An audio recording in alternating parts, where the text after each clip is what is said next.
नमस्कार साथियों, यदि आप भी शिक्षक भर्ती परीक्षाओं की तैयारी कर रहे हैं तो आप सभी के लिए बहुत ही अच्छी अपॉर्चुनिटी है, गुड न्यूज़ है। जी हाँ साथियों, नोटिफिकेशन रिलीज हो चुकी है। आपको बताना चाहेंगे साथियों, आप देख सकते हैं पीजीटी, टीजीटी, पीआरटी लेवल पर ये वैकेंसी होने वाली है और यहाँ तक कि प्रिंसिपल समेत 4 पोस्ट पर ये भर्तियां हैं। आप देख सकते हैं सैलरी आपको किस लेवल के आधार पर मिलेगी, जो कि इसमें क्लियरली लेवल भी मेंशन किया हुआ है।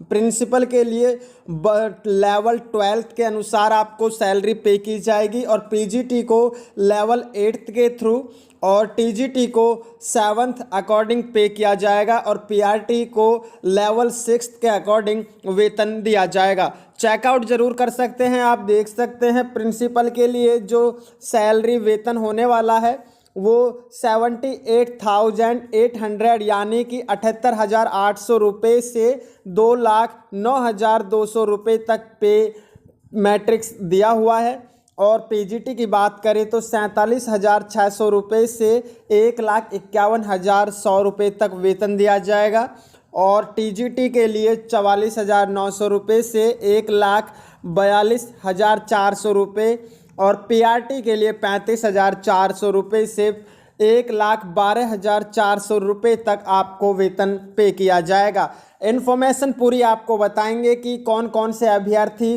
पूरी यहाँ तक कि पूरे देश भर से अभ्यर्थी आवेदन कर सकते हैं। यदि आपने 12th पास किया हुआ है तो भी आप आवेदन कर सकते हैं, एलिजिबल है। बीएड वाले भी आवेदन कर सकते हैं और यहाँ तक कि टैट सीटैट आपने किया हुआ है तो आपके लिए बहुत ही अच्छी अपॉर्चुनिटी है। जी हाँ साथियों, टैट सीटैट वाले भी आवेदन कर सकते हैं। ऐसा नहीं है कि टैट या एस्टैट वाले आवेदन नहीं कर सकते, वो भी आवेदन कर सकते हैं। लेकिन सबसे अच्छी बात यह है साथियों, बहुत ही नंबर ऑफ संख्या में ये वैकेंसी निकली हुई है जिसकी अंतिम तिथि 17 जुलाई 2024 शाम को 5 बजे इसकी अंतिम तिथि रखी गई है। ऑनलाइन आपके फॉर्म सबमिट होंगे, पूरी जानकारी विस्तार से देंगे।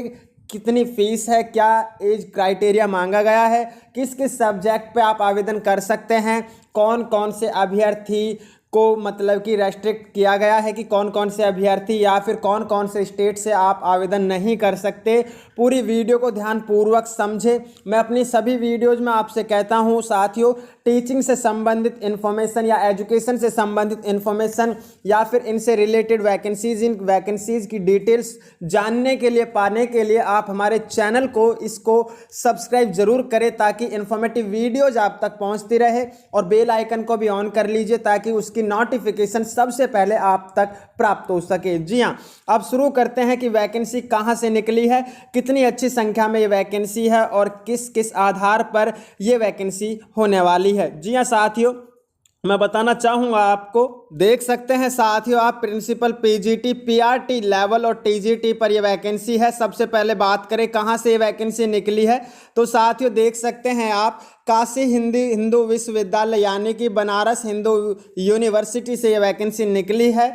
एडवर्टीजमेंट नंबर आप देख सकते हैं 24/2023 एंड 2024 ये एडवर्टीजमेंट नंबर दिया हुआ है। Positions of school teaching, central Hindu boys school, central Hindu girls school and Shri Ranveer संस्कृति विद्यालय, यहाँ पर आपकी पोस्टिंग की जाएगी जो कि इसमें क्लियरली दिया हुआ है और ऐसा नहीं है और भी कहीं दी जा सकती है। इम्पोर्टेंट डेट की बात करें और इसमें क्लियरली मेंशन किया हुआ है ऑनलाइन एप्लीकेशंस ओनली, यानी कि ऑफलाइन मोड या कोई और ऑप्शन नहीं है इसे फिल करने के लिए। ओनली फॉर सिर्फ ऑनलाइन एप्लीकेशन आप अप्लाई कर सकते हैं। इम्पोर्टेंट डेट्स की बात करें तो 12 जुलाई 2024 से शाम को 5 बजे ये वैकेंसी शुरू हो रही है।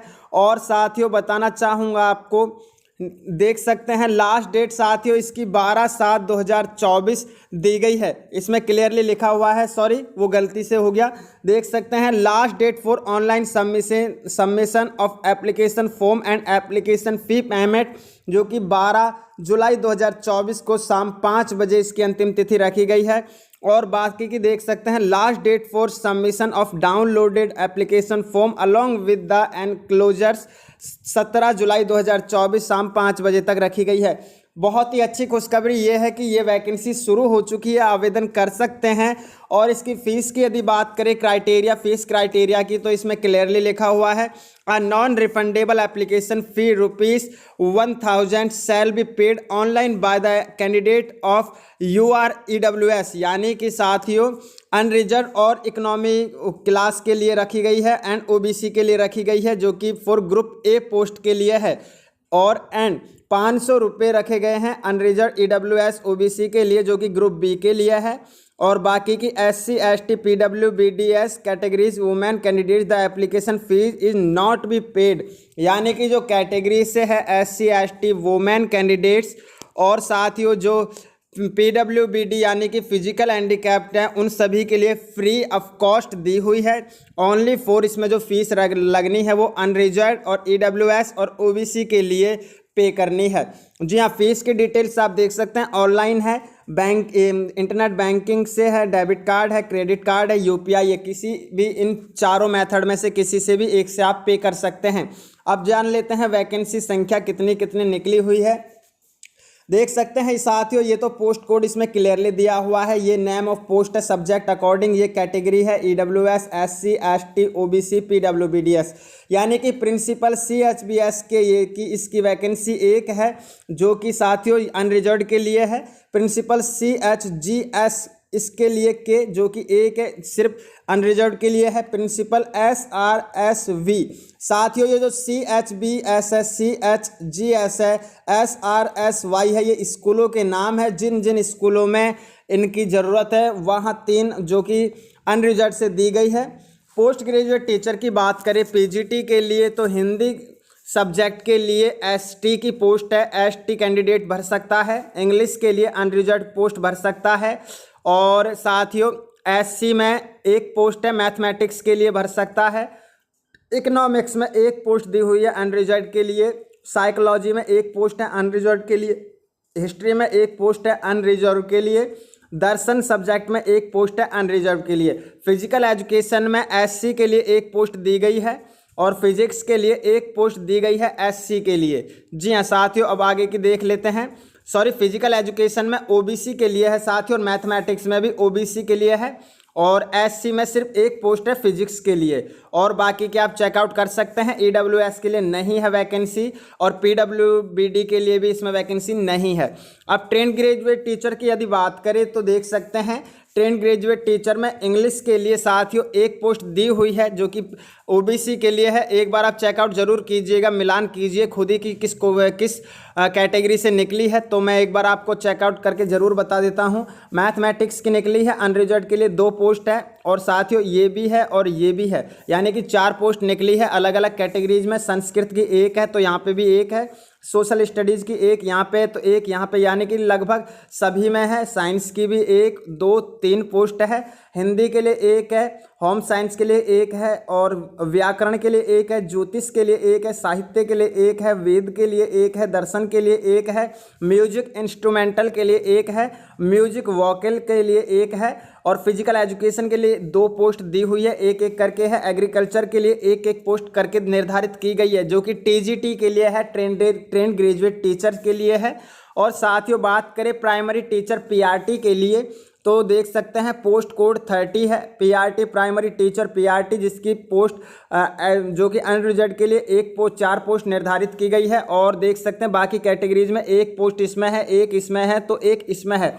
कुल मिलाकर के बहुत ही अच्छी अपॉर्चुनिटी है, आपको चेकआउट जरूर करनी चाहिए। और एक बार फिल करने से पहले पूरी नोटिफिकेशन ध्यानपूर्वक आपको पढ़नी है। पॉइंट्स ऑफ नोट आपको ये जरूर करना है, याद भी करना है। साथियों इसकी ऑफिशियल वेबसाइट की बात करें तो इसकी ऑफिशियल वेबसाइट ये है www.bhu.ac.in। इसकी ऑफिशियल वेबसाइट पर अभी हम जाएंगे, उसके बाद में आपको बताएंगे कहाँ से आपको फिल करना है, कैसे आपको ये नोटिफिकेशन मिलेगा। तो देख सकते हैं पोस्ट कोड इसमें स्कूल टीचिंग पोजीशन है। प्रिंसिपल के लिए क्वालिफिकेशन की यदि बात करें तो मास्टर डिग्री होनी चाहिए एटलीस्ट 50% अंकों के साथ में, और साथ में बीएड आपकी क्वालिफाई होनी चाहिए NCT अप्रूव्ड इंस्टीट्यूशन से होनी चाहिए। एक्सपीरियंस इसमें मांगा गया है। पर्सन्स होल्डिंग एनालॉग्स पोस्ट और post of principal in central या स्टेट गवर्नमेंट के अकॉर्डिंग आपने काम किया होना चाहिए किसी भी स्कूल में, चाहे वो स्टेट की हो चाहे वो सेंट्रल गवर्नमेंट की स्कूल हो, उसमें पोस्ट किया होना चाहिए, उसमें आपकी जॉब होनी चाहिए। लेवल 12 से आपको सैलरी उसमें पे हुई होनी चाहिए। साथ में देख सकते हैं वाइस प्रिंसिपल हो, इनमें यानी कि एक्सपीरियंस में 1 2 3 4 5 6 इसमें एक्सपीरियंस दिया हुआ है, इनमें से एक होनी चाहिए। और साथ में डिजायरेबल क्वालिफिकेशन में नॉलेज ऑफ कंप्यूटर एप्लीकेशन होनी चाहिए। एज लिमिट की बात करें तो 35 साल से 55 ईयर्स इसकी एज मांगी गई है प्रिंसिपल के लिए। पीजीटी की बात करें तो पीजीटी की देख सकते हैं इसेंशियल क्वालिफिकेशन में मांगी गई है 2 years integrated post graduate MSc course of regional college of education of NCERT in the concern subject से होनी चाहिए। अगर ये नहीं है तो मास्टर डिग्री होनी चाहिए रिकॉग्नाइज यूनिवर्सिटी से एट लीस्ट 50% मार्क्स के साथ में। पीजीटी में इंग्लिश होनी चाहिए, हिंदी में ये सब्जेक्ट होने चाहिए, मैथमेटिक्स अप्लाइड मैथमेटिक्स होनी चाहिए, हिस्ट्री में हिस्ट्री होनी चाहिए। पीजीटी इकोनॉमिक्स के लिए इकोनॉमिक्स या फिर अप्लाइड इकोनॉमिक्स, बिजनेस इकोनॉमिक्स और या फिर साइकोलॉजी में साइकोलॉजी। दर्शन के लिए दर्शन होनी चाहिए या फिर न्याय वैशिका होनी चाहिए या फिर प्राचीन नैयान या वेदांता या फिर मीमांसा या फिर सांख्या योग्य, इनमें से एक सब्जेक्ट में रुचि होनी चाहिए आपकी। पीजीटी फिजिक्स के लिए इन सभी में एक होनी चाहिए। तो आपको चेकआउट ध्यान से भर करनी है, उसके बाद में ही आपको अप्लाई करना है। टीजीटी की बात करें तो टीजीटी में आप चेकआउट जरूर कीजिएगा। TGT Sanskrit, Hindi, English, Urdu, social studies, maths, science, home science, agriculture, व्याकरण, साहित्य, ज्योतिष, वेद, दर्शन, ये सभी में से एक एक सब्जेक्ट होनी चाहिए जो कि आपको खुद से पढ़नी है। उसके बाद में यदि आप एलिजिबल होते हैं उसके बाद आप आवेदन कर सकते हैं। बीएड कंपलसरी होनी चाहिए। और टीजीटी की महत्वपूर्ण बात करें तो पास इन सेंट्रल एलिजिबिलिटी टेस्ट यानी कि SAT CTET आपका क्वालिफाई होना चाहिए। प्रोफेंसी टीचिंग हिंदी या इंग्लिश दोनों में से एक लैंग्वेज में पढ़ाने का आपको मौका दिया जाएगा। और इसकी एज लिमिट की बात करें तो 35 साल मिलेंगे और जो कि रूल्स के अकॉर्डिंग रिलैक्सेबल भी आपको मिलेगा जो कि कैटेगरी वाइज एज में दिया जाएगा। नॉलेज ऑफ कंप्यूटर एप्लीकेशन इसमें भी आपकी होनी चाहिए। टीजीटी म्यूजिक में एसेंशियल क्वालिफिकेशन देख सकते हैं। टीजीटी फिजिकल एजुकेशन में देख सकते हैं। अब बात करें प्राइमरी टीचर की तो सीनियर सेकेंडरी पास यानी कि 12वीं पास होनी चाहिए 50% अंकों के साथ में। 2 साल का डिप्लोमा एलिमेंट्री एजुकेशन यानी कि DLED होना चाहिए आपके पास में। यदि ये नहीं है तो ये होना चाहिए, अगर ये नहीं है तो ये होना चाहिए। और CTET आपका होना चाहिए जो कि NCTE या CBSE से होना चाहिए। और साथ में हिंदी और इंग्लिश में पढ़ाने का ज्ञान भी आपके पास में होना चाहिए। नॉलेज ऑफ कंप्यूटर एप्लीकेशन मांगी गई है। एज की बात करें तो 30 ईयर्स इसमें एज रखी गई है। यदि आप किसी कैटेगरी से है तो आपको उसी के अकॉर्डिंग रूल्स के अकॉर्डिंग इसमें छूट दी जाएगी। अब बात करें जनरल इंस्ट्रक्शंस आपको पूरी पढ़नी है, ये देख सकते हैं आप पूरी की पूरी जानकारी है साथियों और ज़्यादा पेजेस की नहीं है। और इसमें क्लियरली लिखा हुआ है the eligibility candidate determine date of submission of application in the recruitment assessment cell Holkar house BHU Varanasi 12/7/2024 इसकी अंतिम तिथि रखी गई है। जी हाँ, बहुत ही अच्छी वैकेंसी है। अब बात करते हैं साथियों ये वैकेंसी आखिरकार कहाँ से निकली है, तो चलिए इसकी पूरी जानकारी हम डिटेल से समझ लेते हैं। साथियों देख सकते हैं हम आ गए इसकी ऑफिशियल वेबसाइट पर। इसकी जो ऑफिशियल वेबसाइट है bhu.ac.in, ये देख सकते हैं इसका होम पेज है ये इस वेबसाइट का।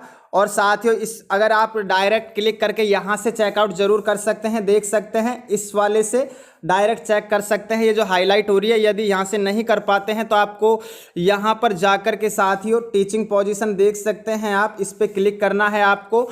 ओपन होगा ये वाला पेज तो आपको यहाँ पर क्लिक करना है यहाँ से। जी हाँ साथियों देख सकते हैं इस वाले पर आपको क्लिक करना है। क्लिक हेयर फॉर डिटेल्स, यहाँ से नोटिफिकेशन आपको मिल जाएगी। और click here to apply, direct apply आप यहाँ से कर सकेंगे इसी के सामने से। जी हाँ, लेकिन मैं हमेशा सभी वीडियोज़ में ये कहता हूँ कि ध्यानपूर्वक पहले आपको पूरी नोटिफिकेशन पढ़नी है, उसके बाद में ही आपको अप्लाई करना है। जी हाँ साथियों, इस वीडियो को लाइक कर दीजिए, चैनल को सब्सक्राइब करके बेल आइकन जरूर ऑन कीजिए ताकि इन्फॉर्मेटिव वीडियो आप तक पहुँचती रहे। मिलते हैं इन्फॉर्मेटिव वीडियो के साथ। जय हिंद, जय भारत।